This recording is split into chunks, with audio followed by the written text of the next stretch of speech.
see beneath there all the trucks. We've been among the crowd, people holding signs. This is not China there. There's a lot of families here. There's a lot of people who don't like the media.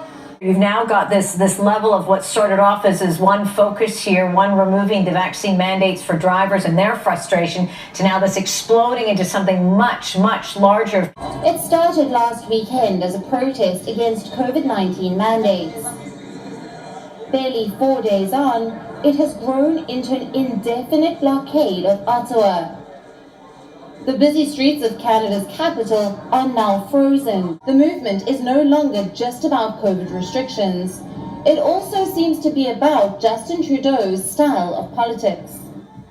The protesters say they won't leave Ottawa until the Prime Minister is removed from office.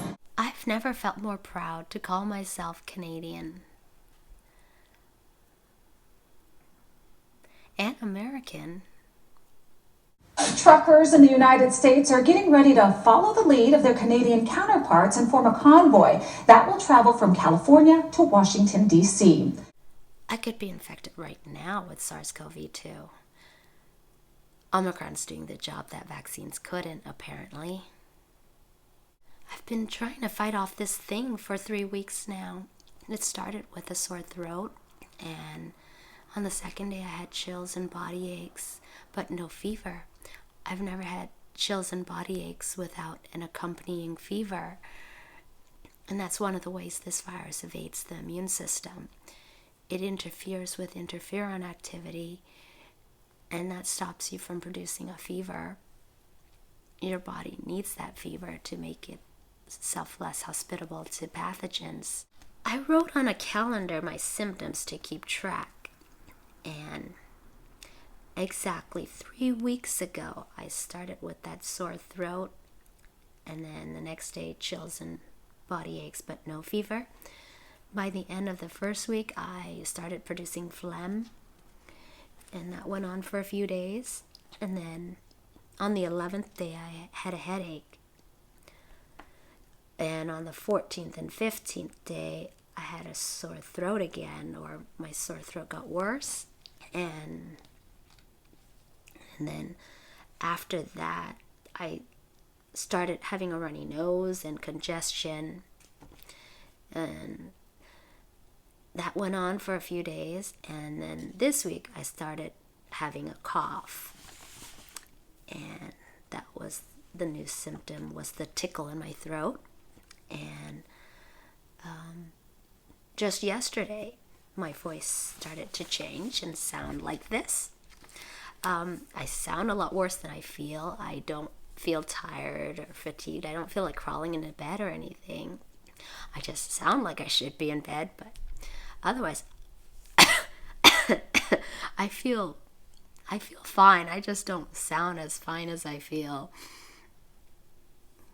Canada's Globe and Mail dubbed it dangerous, reminding Canadians of the 6th of Jan 2021 riot in the United States. The Times described the convoy as a group of anti-vax truckers. In the face of these claims, organisers of the Freedom Convoy confirmed in a weekend press conference that they were fully vaccinated. The legacy media in Canada and the United States have opted to fall in line with Prime Minister Trudeau's dubbing of the convoy and its supporters as a fringe minority, packed with racists, homophobes, and would-be January the 6th style insurrectionists and conspiracy theorists opposed to medical science. Widely shared footage of the massive protest in Ottawa over the weekend runs contrary to the forced narrative. The thousands of Canadians who took to the street, including the truck drivers, came from every background, race and creed, with many voicing a mixture of sadness, anger and despair at Trudeau for vilifying them. Organisers of the Freedom Convoy have rejected support from political parties in Canada, even those vocal in their support of the movement. On Sunday, organisers refused to accept an endorsement from People's Party of Canada leader Maxime Bernier, stating that it was vital for the movement to keep politicians out. Wow, what a state we're in, where politicians necessarily need to be excluded because they would taint the purity of the movement. The decision to reject official political support speaks volumes about the movement's embrace of populist tenets and a rejection of the establishment in all its forms. Crucially, the legacy media's failure to fairly cover the protest has only given the public even more reason to distrust the establishment. This adherence to the narrative, no matter how flimsy, will be its undoing. The thought did occur to me this past week that if I don't get better soon, I could take a turn for the worse, and then would I regret not getting vaccinated then? The answer is no. I mean, if I were to die from not getting vaccinated, then sure. If I know that road is going to lead to a dead end, then why not try a different route? But would that make me change my mind on mandates? No. No. Even if this virus kills me, I would still feel the way I do about mandates. That is a hill I'm willing to die on. You gotta stand for something or you'll fall for everything, right? And I have the kind of personality that doesn't take kindly to being bullied into anything. You can try to reason with me, use logic, and appeal to my cerebral cortex. I can be convinced to change my mind about anything. I'm very open to changing my mind. I just can't be bullied into changing my mind. Justin shows up, ends all mandates, everyone goes home happy, and we live in a free country again. Now to an outcry over public health measures amid calls for the Prime Minister to step down or be removed. To me, this is very close to a dictatorship. I would like to see Trudeau having the clarity to say, okay, I will resign. And there are millions of people, billions if we're talking the whole planet, who feel exactly as I do about it. And that gives me comfort. There is hope to be had.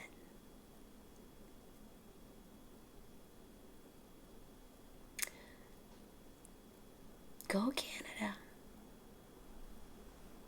They apparently have been trying to get tow trucks to come in and help remove the vehicles. Well, guess what? Looks like the tow trucks showed up, but they're not going to help. They refuse to help the authorities, and they're joining in. And it gets even better. It gets even better. The farmers are joining the protest as well.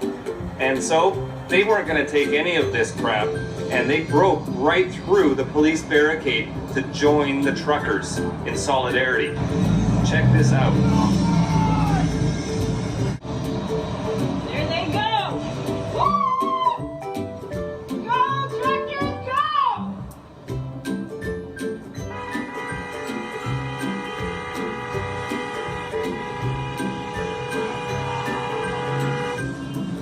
Get in the coop! At the border crossing with the truckers staging their sit-in and the farmers joining in. What do you want to say? Okay, it's all about this. That's it. That's what we're here for. You look like one of those misogynists that Justin Trudeau's talking about.